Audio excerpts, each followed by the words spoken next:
Terve! Niin kuin näkyy, niin ihan kohta on juhannus. Keskikesän juhla.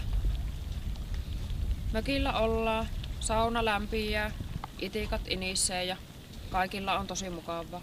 Tässä muutamat tonninseteliarvoiset vinkit turvallisen juhannuksen viettoon. Vaikka olisit elämässä muuten vähän kuistilla, niin koita pysyä kuitenkin kartalla siitä, missä oot.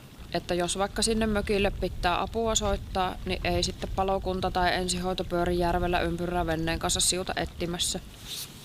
112-sovellus voisi myöskin olla ihan hyvä olla puhelimessa. Kyllä se häkeesiut sitten viimeistään paikantaa, jos ei ne kouluaikaiset kartan lukutaidot ole hallussa. Ei se tämän vaikeampaa ole. Ennen kuin lähdet työntämään sinne mökille 300 kilometrin päähän, niin muista pakata mukaan henkilökohtaiset lääkkeet, pien mökkiapteekki ja ensiapupakkaus. Että sitten kun on ne 7 kukkaa tyynyn alla ja 3 aikaa yöllä alkaa nennää kutittaa ja silmiä raavituttaa, niin oisit varautunut. Tai jos vetäiset puukolla sormeen, niin ei tarvi sitten niillä hirsiseinien välistä vedetyillä vaarin 60-lukulaisilla räkäräteillä niitä haavoja painella. Kun oot vesillä ja sieltä joku muu tarvii pelastusta, niin siihen olisi ihan hyvät nämä pelastusliivit.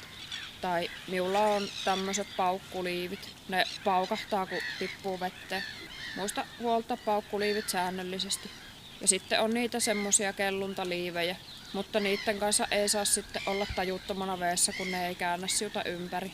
Jos vesille lähtiessä alkaa kovasti pissattamaan, niin pissaa täällä rannassa, älä venneessä. Kalat ei tykkää. Airojen kanssa on huomattavasti kivempi soutaa ja venekin pysyy paremmin pinnalla, kun on tulppa pohjassa kiinni. Viime juhannuksena Suomessa hukkui 5 henkilöä. Älä sie huku. On rehellinen omista uimataidoistasi ja pidä kaveristakin huolta rannalla. Ja jos uit vieraassa rannassa, niin kesällä ihmistä vaan niin helteet ja niiden lieveilmiöt, eli auringonpistos ja nestehukka. Auringossa ollessa suojaa ittees vaatteilla ja sitten laita reilusti aurinkorasvaa ja levitä kunnolla. Nestehukka on erityisen vaarallista lapsille ja sitten semmoisille vähän vanhemmille villottajille. Tässä vielä demonstroin, että mitenkä vissyvettä juuaa.